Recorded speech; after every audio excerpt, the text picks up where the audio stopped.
किसान एवं बागवान भाई बहनों नमस्कार। खेतीबाड़ी के कार्यक्रम कृषि दर्शन में आप सभी का स्वागत है, अभिनंदन है। हिमाचल प्रदेश का किसान वर्षों से कृषि एवं बागवानी से जुड़ा है।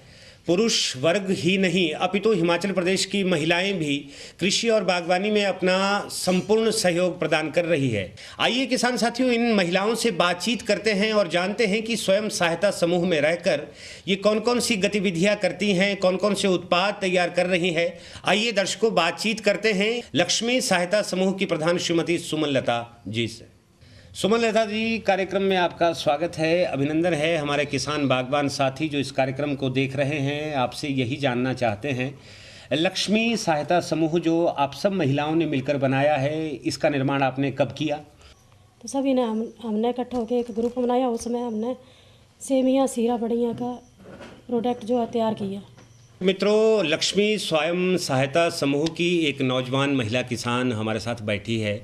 राशि, आपका कार्यक्रम में स्वागत है। हमारे दर्शक आपसे ये जानना चाहते हैं कि जो भी आप प्रोडक्ट बना रहे हैं, सवैयाँ बना रहे हैं, बड़ियाँ बनाई, इसके लिए आपने कहीं पहले प्रशिक्षण लिया, और लिया तो कहाँ से लिया? जी हाँ सर, हमने इसके लिए प्रशिक्षण लिया था। हमारा यहाँ पे जिन्होंने हमें आज तक गाइड किया है, हमारी रितु मैडम जी हैं, उन्होंने हमें काफ़ी ज़्यादा गाइड किया। उनके साथ हम रहे हैं। वो हमें अपने केंद्र में भी जाके उन्होंने पहले हमें वहाँ ट्रेनिंग दी थी। उसके बाद वो यहाँ आके भी हमें ट्रेनिंग देते हैं। बीच बीच में हमारे पास आते रहते हैं, हमारा जानकारी देते रहते हैं, हमें और भी जानकारी देते रहते हैं इस बारे में। अच्छा, कौन कौन सी चीज़ें आजकल आप लोग बना रहे हैं? सर, आजकल हमारे यहाँ सेवियाँ बनाई जा रही हैं, बढ़िया देसी बढ़िया है, हल्दी है, आमचूर का पाउडर है और सीरा है। राशि, जो दर्शक इस कार्यक्रम को देख रहे हैं, शायद वो महिलाएं भी सोच रही होंगी कि हम भी अपने घरों में इस तरह का काम करें, तो आपका क्या मानना है कि हिमाचल प्रदेश की जो और महिला किसान हैं उनको भी ऐसे समूह बनाने चाहिए, उनको भी ऐसे काम करना चाहिए? जी हाँ सर, मैं चाहती हूँ कि हम ही नहीं, हमारे अलावा और भी बहुत सारी महिलाएं इस संगठन से जुड़े या अपने घरों में ऐसे ही कोई छोटा मोटा काम चला के अपनी बहुत सारी वो भी धन कमा सकती हैं। जो पैसा आपकी इनकम हो रही है, जो पैसा कमा रहे हैं, वो जैसा कि हमें सुमन लता जी ने भी बताया कि बच्चों की पढ़ाई में लगता है। जो आप पैसा कमाती हैं उसका आप क्या करती हैं? सर, मैं अपनी सेल्फ डिपेंड होना चाहती हूँ और मैं अपनी पढ़ाई के ऊपर ये सारा का सारा खर्चा लगाती हूँ। लक्ष्मी स्वयं सहायता समूह की महिलाएं बहुत अच्छी गतिविधियां कर रही हैं, बहुत अच्छे इनके क्रियाकलाप हैं, लेकिन दोस्तों, इन लोगों को मार्ग दिखाने का काम कर रहा है जिला कांगड़ा का कृषि विज्ञान केंद्र। और इस समय हमारे साथ मौजूद है जिला कांगड़ा के कृषि विज्ञान केंद्र की गृह वैज्ञानिक डॉक्टर नीतू शर्मा। नीतू शर्मा जी, आपका कार्यक्रम में अभिनंदन है, स्वागत है।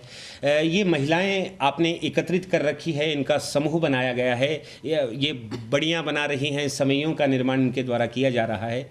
क्या मंशा है विभाग की? क्या विभाग चाहता है कि ग्रामीण क्षेत्र में रहने वाली महिलाओं का उत्थान इसी तरीके से हो? और आपका क्या मानना है कि इस तरीके से क्या महिलाओं का उत्थान हो सकता है?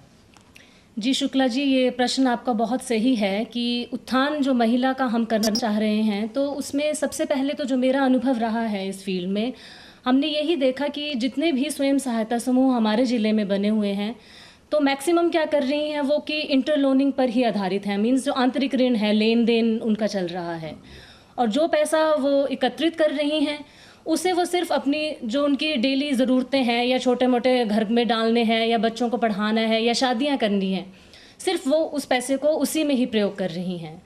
तो हमें लगा कि क्या ये सही हो रहा है, क्योंकि स्वयं सहायता समूहों का उद्देश्य ये नहीं है।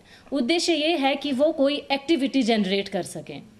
और हमारी जो ये महिलाएं बहनें हैं, हमारे ये लोग सभी किसान हैं, कृषक हैं, तो हमने ये ऑब्ज़र्व किया कि जब ये लोग अनाज उगा रहे हैं, फल सब्ज़ी लगा रहे हैं, तो क्यों ना कृषि को ये आधार बनाकर ये कोई एक्टिविटी जो है वो प्लान कर सकें।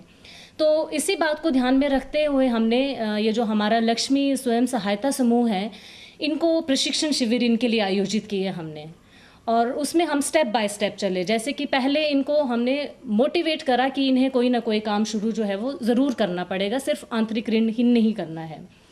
सेकंड स्टेप में जब इन्हें लगा कि नहीं, हाँ हमने कोई एक्टिविटी शुरू करनी है, तो उसके बाद हमने इनको ये देखा कि क्या एक्टिविटी शुरू की जाए। तो उसमें हमारा यही आया कि ऐसे कोई प्रोडक्ट्स बना सकें जिनसे ये लोग आय जो अर्जित कर सकें। तो उसके लिए इन्हें ट्रेनिंग देना ज़रूरी था। तो उसमें हमने इनको प्रैक्टिकल डेमोन्स्ट्रेशंस दी, ट्रेनिंग्स दी कि किस तरह से ये उत्पाद बनाए जाते हैं, क्या क्या क्या हमें ध्यान रखना चाहिए कि ये ख़राब ना हो, क्योंकि इनमें सबसे इम्पॉर्टेंट बात यही रहती है कि ये नमी ना पकड़े, क्योंकि इनकी शेल्फ़ लाइफ बढ़ानी है, टिकाऊपन बढ़ाना होता है हमें। तो उस तरीके की जो सारी इंपॉर्टेंट बातें हैं, इसमें क्या अगर ये अचार बना रही हैं तो उसमें क्या प्रिजर्वेटिव्स डलने चाहिए, उसे किस तरह से बनाना है, या जो उसमें रॉ मटेरियल हम यूज़ कर रहे हैं उसका क्या अनुपात रहना चाहिए। तो इन सारी चीज़ों का हमने इनको step by step description the, demonstrations दिए, और अब तो ये जो ग्रुप है ये इसमें सक्षम हो चुका है। तो अब ये लोग मार्केटिंग तक पहुंच चुकी हैं, अब ये इन प्रोडक्ट्स को बना करके बेच रही हैं। डॉक्टर नीतू शर्मा, हमारे किसान साथी अब आपसे ये जानना चाहते हैं कि स्वयं सहायता समूह को आपने तैयार किया, वो प्रोडक्ट तैयार कर रहे हैं, बहुत अच्छे अच्छे उत्पाद बनाए जा रहे हैं, लेकिन दर्शकों का प्रश्न है कि ये जो उत्पाद बनाते हैं उसे बेचते कहाँ हैं? क्या इन उत्पादों को बेचने में भी कृषि विज्ञान केंद्र इनकी सहायता करता है, या अपने स्तर पर ही इन महिलाओं को इन उत्पादों को बेचना पड़ता है? नहीं, देखिए, जब से हम ग्रुप जिस भी ग्रुप के साथ जुड़े हमने रेगुलर फॉलोअप रखा है। ऐसा नहीं है कि उनको ट्रेनिंग्स दे करके हम बीच में छोड़ते गए। मार्केटिंग तो बहुत इम्पॉर्टेंट है, क्योंकि यही प्रॉब्लम मैक्सिमम ग्रुप्स को आ रही है, या जो लोग अपने स्तर पर काम कर रहे हैं उन्हें बेचने की ही समस्या आती है कि इन्हें कोई भी जो उत्पाद बन रहा है उसको बेचे कैसे। तो उसके लिए भी हमने इनकी पूरी सहायता की है, क्योंकि हम लोग किसान मेले लगाते हैं अलग अलग जगह पर। तो हर किसान मेले में हमने इनका एक स्टॉल अवश्य लगाया, हमेशा लगाया हमने। इसके साथ साथ जो दूसरी एजेंसीज़ हैं, डेवलपमेंटल एजेंसीज़ हैं, DRDA है या ब्लॉक वाले हैं, वो लोग भी इनकी हेल्प करते हैं, और हमने उनके साथ भी लिंकेज डेवलप कराया है इनका। जैसे कि ये जो लक्ष्मी ग्रुप है, ये हमेशा चंबा में जो मिंजर मेला लगता है, इंटरनेशनल लेवल का जो मेला है, उसमें इनके प्रोडक्ट्स जाते हैं। और ये खुद इन्होंने, सुमन लता जी ने मुझे बताया है कि 1-1.5 लाख की इनकम ये सिर्फ चंबा से ही करके आती हैं। तो इस तरह से मार्केटिंग लिंकेज हमने इनके साथ डेवलप की है। इसके साथ साथ इनका जो प्रोडक्ट है वो इनके घर से ही बिक जाता है, क्योंकि अब ये काफ़ी टाइम से बेच रही हैं, तो इनका नाम भी हो गया है, गाँव में भी लोग जानते हैं। प्लस जो लोकल मार्केट है वहाँ पर भी इनका प्रोडक्ट जो है वो जा रहा है। डॉक्टर नीतू, अक्सर आज का यदि हम प्राचीन इतिहास देखें तो हमारा जो समाज है वो पुरुष प्रधान समाज है जी। पुरुष आज्ञा नहीं देते थे कि महिलाएं काम करें, या महिलाएं भी बढ़ चढ़कर अपनी सहभागिता दर्ज करवाएं। आपके इस प्रयास से एक तो महिलाएं आगे आ रही है, एक वो अपने लिए आजीविका के संसाधनों को ढूंढ रही हैं। जो और दर्शक इस कार्यक्रम को देख रहे हैं वो भी चाहते होंगे, वो भी अपने गांव में इस तरह का समूह बनाना चाहते हैं। उन महिलाओं के लिए आपका क्या संदेश है? यदि कोई इस तरह का समूह का निर्माण करना चाहे तो उसे कैसे बनाया जाता है? आपसे कैसे संपर्क करे? दूसरे ज़िलों में भी जो महिलाएं रहती है वो कैसे कृषि विज्ञान केंद्र तक पहुँचे? देखिए, जो क्वेश्चन है आपका कि स्वयं सहायता समूह कैसे बनाया जाता है, इसमें सबसे पहली बात ये आती है कि जो कृषि विज्ञान केंद्र हैं हमारे हर ज़िले में आपको मिलेंगे। अब जब स्वयं सहायता समूह हम लोग बनाते हैं, या किसी ग्रुप गांव की लेडीज़ को लगता है कि हमने ग्रुप बनाना है, तो हम उन्हें यही सजेस्ट करते हैं कि सिर्फ 8 से 10 मेंबर्स उसमें रखें, क्योंकि ये चलते हैं बहुत सालों तक, इसमें हमें काम भी करना है। तो बहुत ज़्यादा मेंबर्स यदि हम ग्रुप में बनाते हैं तो कई बार फ्रिक्शन के चांसेस रहते हैं, क्योंकि विचार कई बार मैच नहीं हो पाते हैं। प्लस दूसरी बात आपको ये ध्यान में रखनी है कि जितने भी मेंबर्स हैं उनका जो आर्थिक स्तर है वो सही हो, क्योंकि हर ग्रुप में हम यही करते हैं कि जब ग्रुप बन गया है उसके बाद हर महीने हमें कोई राशि जो है वो हम डिसाइड कर लेते हैं कि 10 रुपये देने हैं, 20 देने हैं, 50 देने हैं। वो पैसा जो है हम एक अकाउंट बना करके इकट्ठा करते हैं। फिर उसके बाद वो जो ग्रुप बना हुआ है आपका, आप बैंक के साथ रजिस्टर हो जाते हैं। तो जब आपका पैसा जो आप हर महीने इकट्ठा कर रहे हैं वो बैंक में जाने लगता है तो उस पर भी आपको ब्याज मिलता है।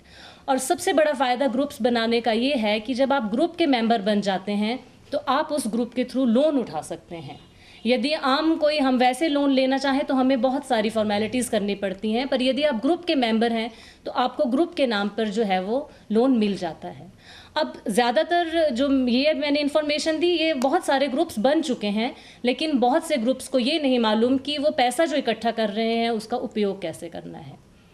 तो उन्हें चाहिए कि कोई भी एक एक्टिविटी वो प्लान करें कि हमारे गांव में हमारे स्थिति के अनुकूल कौन सा काम हम शुरू कर सकते हैं, तो उसके लिए उन्हें देखना पड़ेगा कि डिमांड किस चीज़ की है।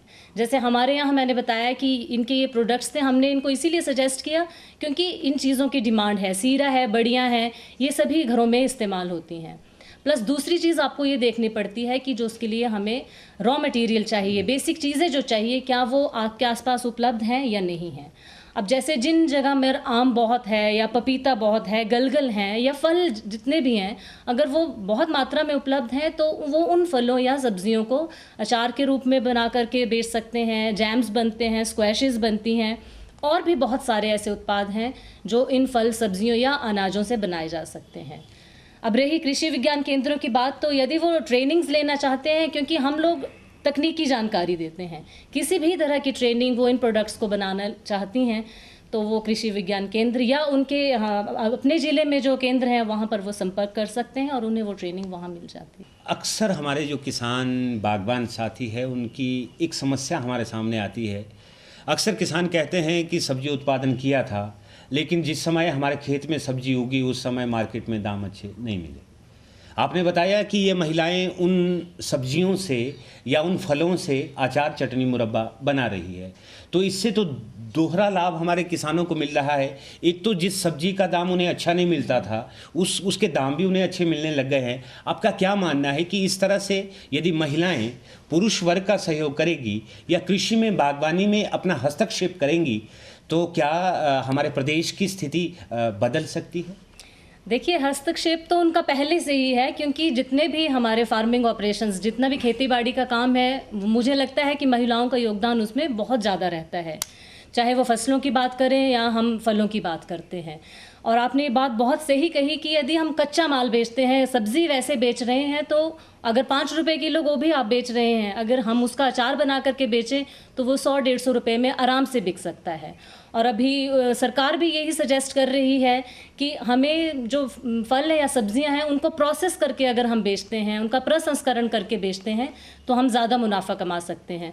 तो इस तरह से महिलाएं जो पहले फार्मिंग ऑपरेशंस में पुरुषों के साथ चल रही थी, वो आगे जब आर्थिक उसमें बात आती है, मॉनेटरी टर्म्स की बात आती है, तब भी महिलाएं उनके साथ रहेंगी और सेल्फ डिपेंडेंट हो सकती हैं। जो हमारे दर्शक इस कार्यक्रम को देख रहे हैं, यदि वो बहुत सारे क्रियाकलाप और भी है, अचार, चटनी, मुरब्बा स्वयं सहायता समूह में बनाया जा रहा है, कई ऐसी भी विधाएं हैं जैसे सिलाई, कढ़ाई करके सुंदर सजावटी वस्तुओं को बनाना, उनके भी अच्छे मूल्य हमारी इन महिलाओं को प्राप्त हो जाते हैं। क्या इस तरह का भी आपका कोई प्रपोजल है कि आने वाले समय में सिलाई, कढ़ाई या कोई सुंदर सजावटी चीज़ें बनाकर इन महिलाओं के द्वारा बेची जाए ताकि इनकी इनकम में वृद्धि हो? क्या ऐसा सुझाव है आपके पास? जी, ऐसे बहुत सारे ऐसे उद्योग हैं जो महिलाएं लघु स्तर पर या बड़े स्तर पर स्थापित कर सकती हैं, क्योंकि ये तो मैंने सिर्फ उन लोगों के लिए बता रही हूँ कि जिनके पास वो चीज़ें अवेलेबल हैं। लेकिन इसके अलावा जैसे अभी आप देखें, पंजाब साइड चले जाते हैं हम, तो वहाँ का जो लोकल एम्ब्रॉयडरी है, कढ़ाई जो है, फुलकारी, तो वहाँ बहुत सारे ऐसे ग्रुप्स हैं जो फुलकारी से ही बहुत पैसा कमा रही हैं, उस कढ़ाई को करती हैं और उसके सूट या दुपट्टे बनाकर बेचते हैं। उसी तरह अगर आप कुल्लू साइड चले जाते हैं तो वहाँ लोकल जुराबें बनती हैं, शॉल्स हैं। तो इसी तरह हमें देखना पड़ेगा कि हमारे यहाँ पर ऐसी कौन सी चीज़ें हम ढूंढ सकते हैं। जैसे कांगड़ा पेंटिंग है, तो जिसको वो पेंटिंग करने वाला माहिर था, उसने कांगड़ा पेंटिंग बना करके पैसा कमाया। उसी तरह से यदि औरतों को लगता है कि वो अच्छी सिलाई कर सकती हैं, तो उसकी छोटी मोटी और ट्रेनिंग लेकर के सिलाई का काम शुरू किया जा सकता है।